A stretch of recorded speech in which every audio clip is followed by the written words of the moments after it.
ഇന്ന് ഞങ്ങൾ ഒരുങ്ങിക്കെട്ടി പോകുന്നത് അല്ലുവിൻ്റെ സ്കൂളിൽ കാർണിവലാണ്. അവിടെ ഇന്ന് അല്ലുവിനൊരു ഡാൻസ് പെർഫോമൻസ് ഉണ്ട്. അപ്പോൾ അത് കാണാനായിട്ടാണ് ഞങ്ങൾ പോകുന്നത്. അല്ലുവിനെ ഉച്ചയ്ക്ക് ഞങ്ങൾ കൊണ്ടാക്കിയായിരുന്നേ.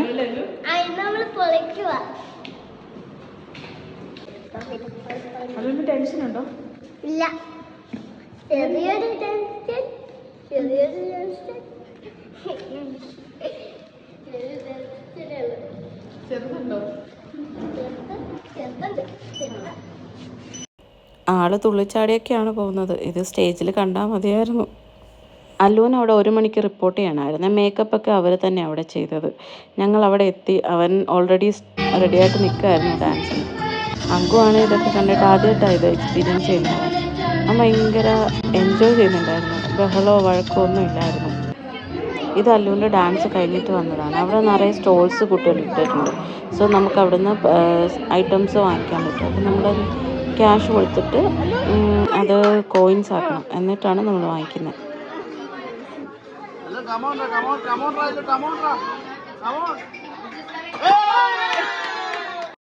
ഒരു ഗെയിം വിൻ ചെയ്തതിന് അവിടുന്ന് അവരൊരു ഗിഫ്റ്റ് കൊടുത്തിട്ടുണ്ടായിരുന്നു. അവിടെ ഒത്തിരി സ്റ്റോൾസ് ഉണ്ടായിരുന്നു. ഫുഡ് ഐറ്റംസ് ഉണ്ടായിരുന്നു, ടോയ്സ് ഉണ്ടായിരുന്നു. ഞങ്ങൾ എന്നിട്ട് നേരത്തെ തന്നെ അവിടുന്ന് ഇറങ്ങിയായിരുന്നു.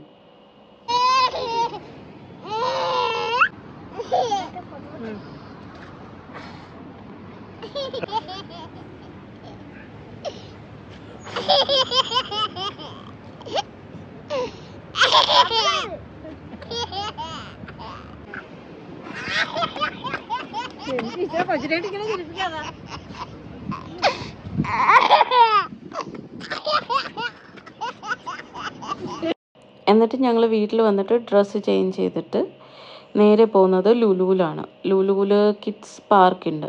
അല്ലുവിന് ഭയങ്കര ഇഷ്ടമാണ് അവിടെ പോയി കളിക്കാനായിട്ട്. അപ്പോൾ അങ്ങോട്ടേക്കാണ് ഞങ്ങൾ പിന്നെ പോയത്.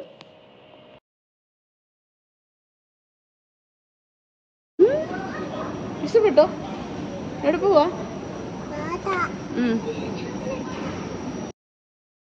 ഇന്ന് അവിടെ ഒരു ബർത്ത്ഡേ പാർട്ടി നടക്കുന്നുണ്ടായിരുന്നു അകത്ത്. അതുകൊണ്ട് എപ്പോഴത്തേനും കാട്ടി കുറച്ച് തിരക്ക് കൂടുതലുണ്ടായിരുന്നു. അങ്ങനെ 1 അവർ പ്ലേ ടൈമാണ് നമ്മളെടുത്തത്. 1 അവറിന് 40 റിയാൽ അങ്ങനെയാണ്. പിന്നെ അങ്കുവിന് അവിടെ എൻട്രി ഇല്ല. അവിടെ 2 ഇയേഴ്സ് എബോവുള്ള കിഡ്സിന് മാത്രമേ എൻട്രി ഉള്ളൂ. പിന്നെ പേരൻസ് ആർക്കെങ്കിലും ഒരാൾക്ക് അകത്ത് നിൽക്കാം. ഇപ്പം അല്ലുവിന് അവിടെ പോയി പരിചയമായതുകൊണ്ട് പിന്നെ ഞാൻ അകത്ത് കയറിയില്ല. അങ്കുവിന് അവിടെ എൻട്രി ഇല്ലാത്തതുകൊണ്ട് ഞങ്ങളൊരു ബലൂൺ വാങ്ങിക്കൊടുത്തു. എന്നാലും 1 അവർ ഇരിക്കുക ഇറ്റ്സ് ഇമ്പോസിബിൾ. പിന്നെ ചേട്ടൻ്റെ കളിയൊക്കെ നോക്കി, അവിടെ വേറെ കുട്ടികളുടെ കളിയൊക്കെ നോക്കി അങ്ങനെ എൻജോയ് ചെയ്തിരിക്കുകയായിരുന്നു ആൾ.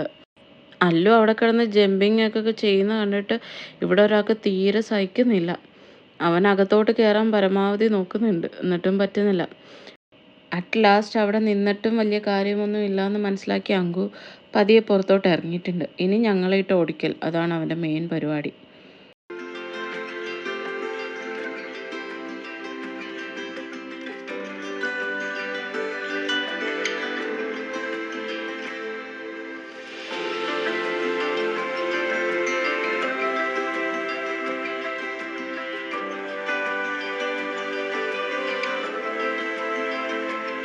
അങ്കു ഒന്ന് കൺഫ്യൂസ്ഡ് ആയിട്ട് ഏത് വഴിയാണ് തിരിച്ചു പോകേണ്ടതെന്ന് ആലോചിച്ചു. എന്നിട്ട് കറക്റ്റായിട്ട് അവിടെ തന്നെ എത്തിട്ടോ. അവിടെ ആരും ഇല്ലാത്ത തക്കം നോക്കി ആൾ അകത്ത് കയറാനൊന്ന് ട്രൈ ചെയ്ത് നോക്കി. പാവം ഒന്നും നടന്നില്ല. പക്ഷേ ആസ് യൂഷ്വൽ അവൻ്റെ ടൈം ഔട്ടായി. എന്നിട്ടും അവന് ഇറങ്ങാൻ വയ്യ. അതിൻ്റെ കരച്ചിലാണിപ്പോൾ കാണുന്നത്.